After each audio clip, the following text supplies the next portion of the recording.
Welcome back. Tirumala నడక దారిలో వెళుతున్నారా? మీ దారి నల్లేరుపై నడక కాదు, ఓ రాకాసిలోయ మిమ్మల్ని రారమ్మని పిలుస్తుంది. భక్తుల పొరపాటును అటు వెళితే అంతే సంగతి, ఆదమరిస్తే అంతం చేస్తుంది. లోయ సౌందర్యాన్ని చూసి మైమరిచి అక్కడికి వెళితే అమాంతం మింగేస్తుంది. తాజాగా మరో భక్తుడిని మృత్యులోయ మింగేసింది. తిరుమల పుణ్యక్షేత్రంలో మరణ మృదంగం మోగిస్తున్న మృత్యుకోనపై స్పెషల్ స్టోరీ.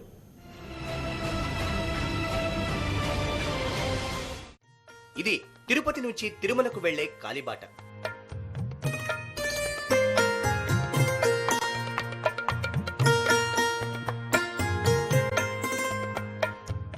ఇక్కడి కొండలు, కోనలు, లోయలు కాలినడకన వెళ్లే భక్తులను ఆకర్షిస్తూ ఉంటాయి, పరవశింపజేస్తుంటాయి.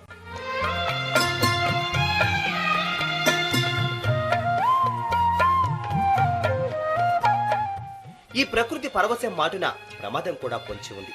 నడిచి నడిచి అలసటతో ఆదమరిచిన భక్తులపై యమపాశం విసురుతోంది.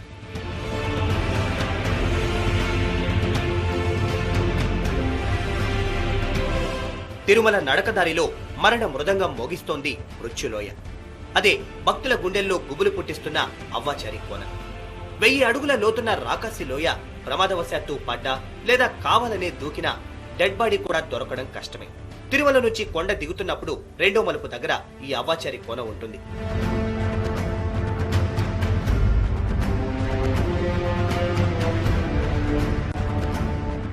తాజాగా మృత్యులోయ మరో భక్తుడిని మింగేసింది. తిరుమల నడక మార్గంలో ఓ భక్తుడు ఆత్మహత్యకు పాల్పడ్డాడని అనుమానిస్తున్నారు. నడక మార్గంలోని అవ్వాచారి కోన దగ్గర సూసైడ్ నోట్ బయటపడింది. దీంతో రంగంలోకి దిగిన విజిలెన్స్ పోలీసులు గాలింపు మొదలుపెట్టారు. అక్కడున్న బ్యాగ్ ను స్వాధీనం చేసుకున్నారు. కడప జిల్లాకు చెందిన శ్రీనివాసులు అనే భక్తుడు తాను అప్పుల బాధ భరించలేక ఆత్మహత్య చేసుకుంటున్నట్లు సూసైడ్ నోట్లో రాశాడు.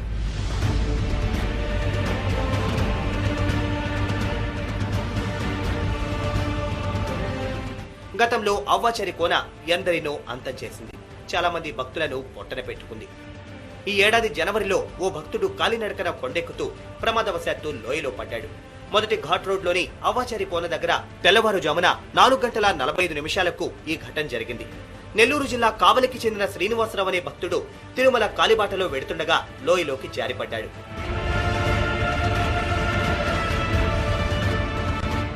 లోయలోంచి ఆర్తనాదాలు వినిపించడంతో ఘాట్ రోడ్ లో వెళుతున్న భక్తులు టీటీడీ అధికారులకు సమాచారం అందించారు. లోయలో పడ్డ భక్తుడిని రక్షించేందుకు అగ్నిమాపక సిబ్బంది, అటవీ శాఖ, విజిలెన్స్ శాఖ సిబ్బంది తీవ్రంగా ప్రయత్నించారు.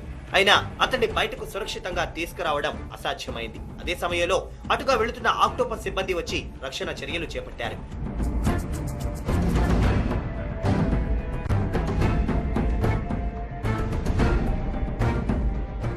తాడు సాయంతో లోయలోకి దిగిన ఆక్టోపస్ సిబ్బంది చెట్టు కొమ్మను పట్టుకుని ప్రాణాలు అరచేతిలో పెట్టుకుని ఉన్న శ్రీనివాసరావును అతి కష్టం మీద పైకి తీసుకొచ్చారు.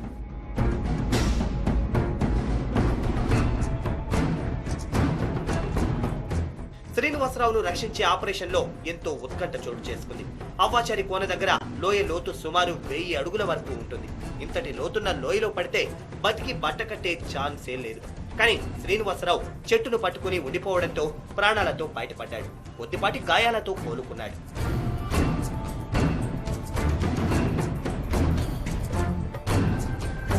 గతంలో ఎంతో మంది భక్తులు అవ్వాచారి కోన దగ్గర ప్రమాదాల బారిన పడ్డారు. గతేడాది కర్ణాటకకు చెందిన ఓ భక్తుడు కూడా పొరపాటున జారిపడి చనిపోయాడు. తిరుమల నడక మార్గానికి మధ్యలో రోడ్డు మార్గానికి ఆనుకునే అవ్వాచారి కోన ఉంటుంది.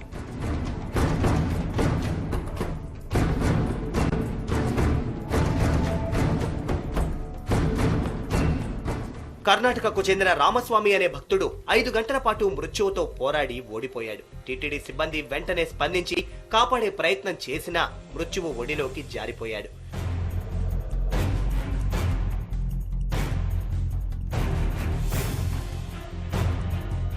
ఇక్కడ నుంచి తిరుమల అందాలు అద్భుతంగా కనిపిస్తుంటాయి. దీంతో నడిచి వెళ్లే భక్తులు కాసేపు అవ్వాచారి కోన దగ్గర సేద తీరుతూ ఉంటారు.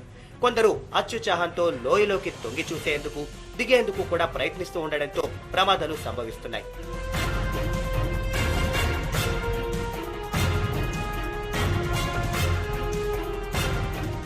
అవ్వాచారి కోన దగ్గర భక్తులను కట్టడి చేసేందుకు టీటీడీ ఎన్ని చర్యలు తీసుకున్నా ఉపయోగం లేకుండా పోతోంది. ఫెన్సింగ్ వేసినా భక్తులు లోయలోకి దిగేందుకు వెళ్లి ప్రమాదాలు కోరి తెచ్చుకుంటున్నారు. తిరుమల పుణ్యక్షేత్రంలో ప్రాణం పోతే పుణ్యమనే నమ్మకం కూడా కొందరిలో ఉంది. జీవితంపై విరక్తి చెందిన కొందరు బలవన్మరణాలకు అవ్వాచారి కోననే ఎంచుకుంటున్నారు. ఇది సూసైడ్ స్పాట్ గా కూడా మారింది. భక్తుల నుంచి సమాచారం అందుకున్న టీటీడీ సిబ్బంది 4-5 రోజుల తర్వాత కూడా కొంతమందిని కాపాడిన సందర్భాలు ఉన్నాయి.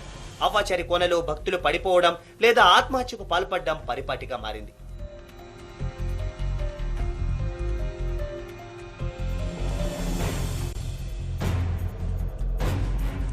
టీటీడీ ఇకనైనా రక్షణ చర్యలు చేపట్టాలని, అవ్వాచారి కోన దగ్గర మరింత భద్రత ఏర్పాటు చేసి ప్రమాదాలకు ఫుల్ స్టాప్ పెట్టాలని భక్తులు కోరుతున్నారు.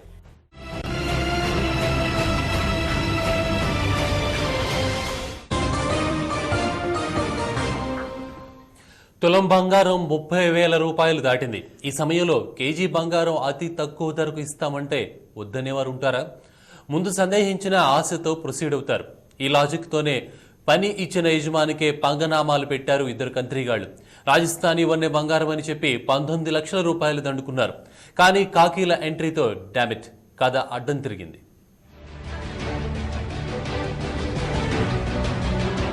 జుబీర్ ఖాన్, జాఫర్ ఖాన్, గఫర్ ఖాన్ ఫ్రమ్ రాజస్థాన్. వృత్తిరీత్యా జేసీబీ ఆపరేటర్స్. వరంగల్ జిల్లా కొత్తగూడలో ఉంటున్న శ్రీనివాస్, మొగిలి అనే కాంట్రాక్టర్స్ దగ్గర ఈ ముగ్గురు ఉద్యోగంలో చేరారు. మిషన్ ఆపరేటర్స్ గా పాగా వేసి తమ సీక్రెట్ మిషన్ ను ప్రారంభించారు. రాజస్థాన్ లో వర్క్ చేస్తుండగా తమకు తాతల కాలం నాటి బంగారు బిస్కెట్లు దొరికాయని ఓనర్లకు హస్క్ కొట్టారు. వాళ్లు నమ్మేలా కహానీలు వినిపించారు. కాదు కూడదంటే చెక్ చేసుకోమని కొంత బంగారం ఇచ్చారు. అంతే, కాంట్రాక్టర్లు టెంప్ట్ అయ్యారు. 19 లక్షల రూపాయలకు డీల్ సెటిల్ అయింది. శ్రీనివాస్, మొగిలి సహా కృష్ణ అనే మరో వ్యక్తి రాజస్థాన్ వెళ్లారు. బకరాలు దొరికారా బాబు అంటూ ముగ్గురిని రాజస్థాన్ లోని బర్కత్పురాకు తీసుకెళ్లారు. క్యాష్ తీసుకుని బంగారం పూత పూసిన ఇనుప బిస్కెట్లను చేతిలో పెట్టారు. అవి ఒరిజినలా కాదా అని చెక్ చేసుకునే టైం ఇవ్వకుండా అదిగో పోలీసులొచ్చే అంటూ సీన్ లో నుంచి బుడాయించారు. వరంగల్ వచ్చాక చెక్ చేసుకుంటే అసలు విషయం తెలిసి కెవ్వుమన్న కాంట్రాక్టర్లు పోలీసులను ఆశ్రయించారు.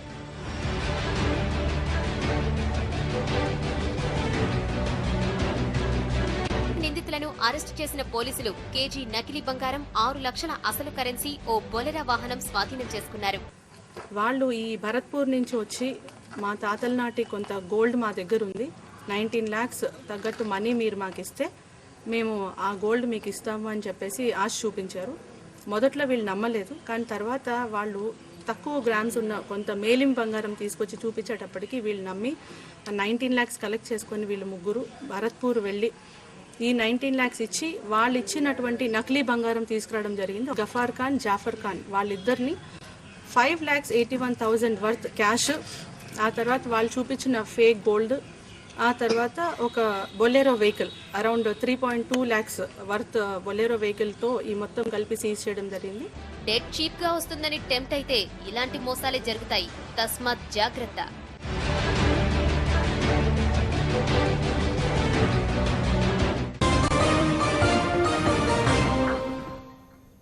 దొంగలు ఊళ్లు పంచుకున్నట్టు అక్రమార్కులు, లంచగొండి అధికారులు కలిసి మట్టిని నంజుకు తింటున్నారు. వాళ్ళేమైనా చిన్నపిల్లల మట్టిని ఎందుకు తింటున్నారని ఆశ్చర్యపోకండి. కూర్చున్న కొమ్మనే నరుక్కునే మూర్ఖులున్నట్టే డబ్బు కోసం ఏ గడ్డైనా తినే నీచులున్నారు. కాసుల కోసం కాలు కింద నేలను తవ్వుకుంటున్నారు. లంచగొండి అధికారులు, బడాబాబుల అండదండలతో చెలరేగుతున్న ఫిల్టర్ ఇసుక మాఫియా కథ ఇది.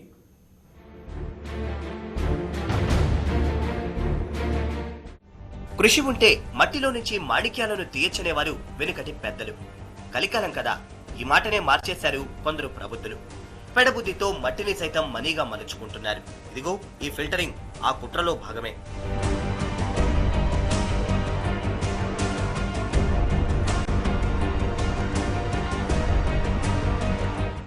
కాంక్రీట్ జంగిల్లో ఇసుక బంగారం అయిపోయింది. ఇసుకకు ఎక్కడ లేని డిమాండ్ పెరిగింది. ఓవైపు ఇసుక తవ్వకాలపై సర్కార్ ఆంక్షలు విధించినా ఇసుక మాఫియా దోపిడీకి మాత్రం కళ్లెం పడలేదు. ఏకంగా మట్టిని తవ్వి ఇసుక తయారు చేస్తున్నారు. వాగులు, వంకల దగ్గరలో యథేచ్ఛగా తవ్వకాలు చేపట్టి మట్టిని ఫిల్టర్ చేస్తున్నారు. ఫిల్టర్ ఇసుకను రాజధానికి తరలించి కోట్లు గడిస్తున్నారు. మెదక్ జిల్లాలో ఫిల్టర్ ఇసుక దందా 3 లారీలు, 6 ట్రాక్టర్లతో జోరుగా ఉంది.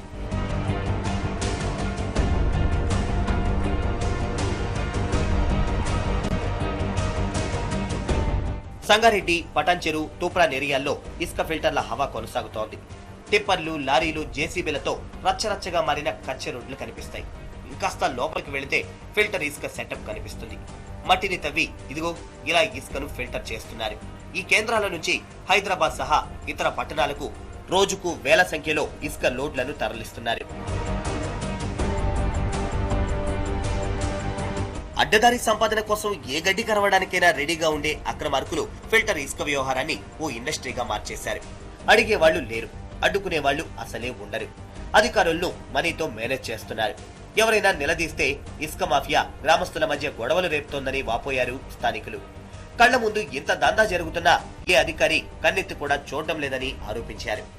ఎవరన్నా గట్టిగా మాట్లాడితే ఓ విలేజ్లో వాళ్ళ అనుకూల వర్గం ఎవరైనా ఉంటే వాళ్ళకి చెప్పుకుంటూ వాళ్ళ మీద దాడి చేయడమో, లేకపోతే భయభ్రాంతులకు గురి చేయడమో, బయట చెప్తే నిన్ను అది చేస్తాం ఇది చేస్తామని బెదిరించడమో, ఏదో విధంగా వాళ్ళ పని వాళ్ళని కానిచ్చుకుంటున్నారు. ప్రభుత్వానికి ఎన్నిసార్లు విన్నవించినా మా పరిధిలో లేదని రెవెన్యూ వాళ్ళు అంటున్నారు, మా పరిధిలో లేదా అంటే అసలు లేనే లేవు అక్కడ అంటని చెప్పి వాళ్ళు అంటున్నారు. డబ్బు కోసం మట్టి కరుస్తున్నారు కానీ ఈ ఫిల్టర్ ఇసుక వల్ల అన్ని రకాలుగా నష్టమే అంటున్నారు నిపుణులు. భూసారం తగ్గడమే కాదు, ఇళ్ల నిర్మాణంలో ఫిల్టర్ ఇసుకను వాడడం వల్ల వాటి పటిష్టత ప్రశ్నార్థకంగా మారుతుందంటున్నారు ఇంజనీర్లు. ఫిల్టర్ దన్నప్పుడు మనకి చాలా డస్ట్ పార్టికల్స్ ఇవన్నీ ఉంటాయి కాబట్టి చాలా ఫిల్టర్ కూడా సరిగ్గా అవ్వదు. కాబట్టి మనం కన్స్ట్రక్షన్లో యూజ్ చేసినప్పుడు యూజువల్గా బాండ్ కొంచెం ప్రాబ్లం అవుతుంది. అందువల్ల ఫిల్టర్ శాండ్ అవాయిడ్ చేస్తారు. ఫిల్టర్ శాండ్ యూజ్ చేయొద్దు అనేది ఇది ఆర్టిఫిషియల్గా చేస్తున్నాం. ఫిల్టర్ కరెక్ట్ కాదు కాబట్టి గడ్డలను తవ్వి దాన్ని నీళ్ళతోటి కొట్టి దాన్ని అయితే ఫిల్టర్ ఉసుక తీరు మార్చి అమ్మడం అవుతుందో దాని కారణంగా 50 ఏళ్ళు ఉన్న ఇల్లు అది ఈ ఫిల్టర్ ఉసుకతోటి 10 ఏళ్ళు మాత్రమే ఉంటుంది. కనుక ఈరోజు అధికారులు ఆర్డీఓ కానీ, ఎంఆర్ఓ కానీ, పోలీస్ డిపార్ట్మెంట్ కానీ, మిగతా అధికారులు కానీ వాటా చట్టం పెట్టబోతుంది. దీనిపైన అధికారులు ఏం చేస్తున్నారని చెప్పి డిమాండ్ చేస్తున్నాం. స్థానికులు ఎన్నిసార్లు ఫిర్యాదు చేసినా అధికారులు స్పందించడం లేదు. ఒకవేళ స్పందించినా తూతూ మంత్రంగానే చర్యలు తీసుకుంటున్నారు. వాళ్ళు ఇలా వచ్చి అలా వెళ్లగానే ఇసుక మాఫియా మళ్లీ పేటరేగిపోతోంది. సారవంతమైన నేలకే కాదు వాటా చట్టానికి కూడా ఇసుక మాఫియా తూట్లు పొడుస్తోంది. మరి మీరేం చేస్తున్నారని పబ్లిక్ అడిగితే యాక్షన్ తీసుకుంటామనే రెడీమేడ్ ఆన్సర్ తప్ప అధికారుల నుంచి ఎలాంటి యాక్షన్ కనిపించడం లేదు. మరి మేమందరం కూడా ఇస్మాయిల్ ఖాన్పేటలో కొన్ని ఫిల్టర్లు గులగొట్టాము. అలాగే ఇప్పుడు ఆరుట్లలో కూడా కొన్ని ఫిల్టర్లు గులగొట్టాము. ఒక 2 హిటాచీలు, ఒక లారీ, ఒక ట్రాక్టర్ను కూడా మేము సీజ్ చేయడం జరిగింది. మరి ఈ కార్యక్రమంలో ఏంటంటే అక్రమంగా నడుస్తున్నటువంటి ఇసుక ఫిల్టర్లన్నింటినీ కూడా మేము ధ్వంసం చేసి వారి మీద తగు చర్యకై కలెక్టర్ గారికి ఒక రిపోర్ట్ పంపడం జరుగుతుంది. ఇసుక మాఫియాను కట్టడి చేసేందుకు కట్టుదిట్టమైన చట్టాలున్నాయి. కానీ కేసులు నమోదు చేసిన ఘటనలు అరుదు. అధికారులు కఠిన చర్యలు చేపట్టకపోవడం వల్లే ఇసుక మాఫియా పేటరేగిపోతోందనేది స్థానికుల వాదన. ప్రభుత్వం ఇకనైనా స్పందించి సరైన చర్యలు తీసుకోవాలని కోరుతున్నారు.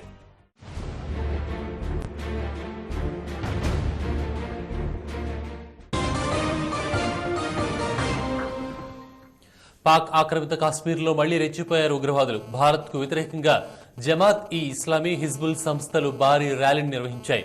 కాశ్మీర్కు స్వాతంత్ర్యం ప్రకటించకపోతే జిహాద్ తప్పదని ప్రకటించారు ఉగ్రవాద నేతలు.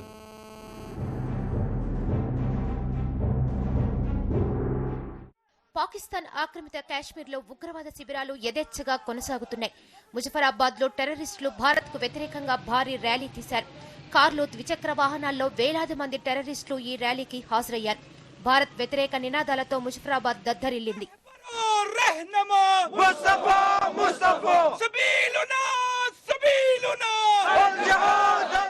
జమాత్ ఇస్లామీ, హిజ్బుల్ ముజాహిద్దీన్ సంస్థలు ఈ ర్యాలీని నిర్వహించాయి. కాశ్మీర్లో భారత్ మానవ హక్కుల ఉల్లంఘనకు పాల్పడుతుందని ఆరోపించారు ఉగ్రవాద నేతలు. స్వాతంత్ర్యం ఇవ్వకపోతే జిహాద్ను ఉధృతం చేస్తామని హెచ్చరించారు. కాశ్మీర్కు వెంటనే స్వాతంత్రం ప్రకటించాలి. మానవ హక్కుల ఉల్లంఘనకు పాల్పడుతున్న భారత సైన్యం వెనక్కు దగ్గాలి, లేకుంటే తడాకా చూపిస్తాం.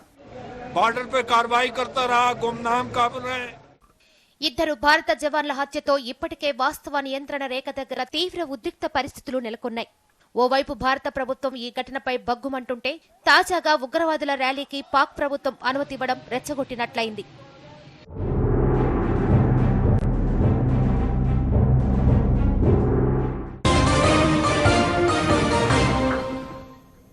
శారీరక వికలాంగుల్ని ఆదరిస్తారు. మానసిక వికలాంగుల్ని చూస్తే మాత్రం చాలా మంది ఆమడ దూరం పారిపోతారు. కొన్ని రకాల మానసిక వ్యాధులకి చికిత్స కూడా కష్టం. అలాంటి వ్యాధులను సైతం యోగా ప్రాణాయామంతో నయం చేస్తున్న విశాఖ మెంటల్ హెల్త్ సెంటర్పై ప్రత్యేక కథనం.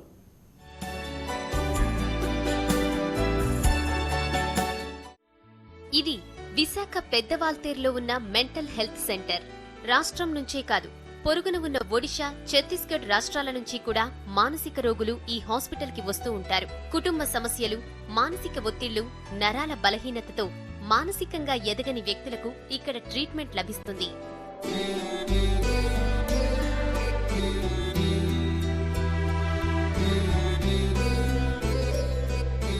ఈ హాస్పిటల్లో దాదాపు 150 మంది ఇన్పేషెంట్లు చికిత్స పొందుతున్నారు. మందులతో పాటు ఇటీవల ఇక్కడి మానసిక రోగులకు రోజూ యోగా, ప్రాణాయామ నేర్పుతున్నారు. ఇందులో భాగంగా మానసిక రోగుల చేత యోగాసనాలు, ఓంకార, నాడీ శుద్ధి ప్రాణాయామాలు చేయిస్తారు. పరమ పురుషాయ నిదానంగా ఉండండి. కళ్ళు ప్రశాంతంగా మూసుకోండి. మీ మైండ్లోకి, మీ మెదడులోకి చక్కగా శ్వాస లోనికి ప్రవేశిస్తుంది, ప్రయాణం చేస్తుంది. మానసిక రోగుల ఆరోగ్యాన్ని మెరుగుపరచడంలో ఈ యోగా, ప్రాణాయామ విధానం ఎంతో ఉపయోగపడుతోందంటున్నారు హాస్పిటల్ డాక్టర్లు. చిన్నపాటి ఆందోళనకి వాటికి ఏంటంటే మందులు అవసరం లేదు, యోగా అనేది చక్కగా బాగు చేస్తుంది అనేటువంటిది నిర్ధారైనటువంటి విషయం. తీవ్రమైనటువంటి మెంటల్ డిసీజెస్, స్కిజోఫ్రినియా, మ్యానియా ఇలాంటివి అంటూ ఉంటాం. అలాంటి వాటిల్లో కూడా కొంచెం ఆ ఉద్రేకము, ఆ స్పీడు అనేటువంటి తగ్గిన తర్వాత ఈ పేషెంట్స్ కానీ యోగాకి మనం ఇచ్చినట్టయితే వాళ్ళలో బెటర్ రిజల్ట్స్ అనేటువంటివి వస్తున్నాయి. ఒత్తిడిని తొలగించడమే కాకుండా శరీరాన్ని ఆరోగ్యంగా ఉంచుతుందని మేము ఈ ప్రక్రియ మా హాస్పిటల్లో స్టార్ట్ చేయించాము. ఇది తొందరలోనే అన్ని వార్డ్స్ కూడా మేము విస్తరింపజేస్తాము. అందరి పేషెంట్స్ని కూడా ఇన్వాల్వ్ చేస్తాము. దీనివల్ల చాలా ఉపయోగాలు ఉన్నాయని తెలుసు కాబట్టి యోగా ట్రస్ట్ వాళ్ళు ఇచ్చే సహకారంతో మేము ఈ పని చేయగలుగుతున్నాం. రాష్ట్రంలోని మిగతా మానసిక రోగుల హాస్పిటల్స్ లో కూడా యోగా, ప్రాణాయామ ప్రవేశపెడితే రోగులకు ఎంతో మేలు జరుగుతుందంటున్నారు యోగా నిపుణులు.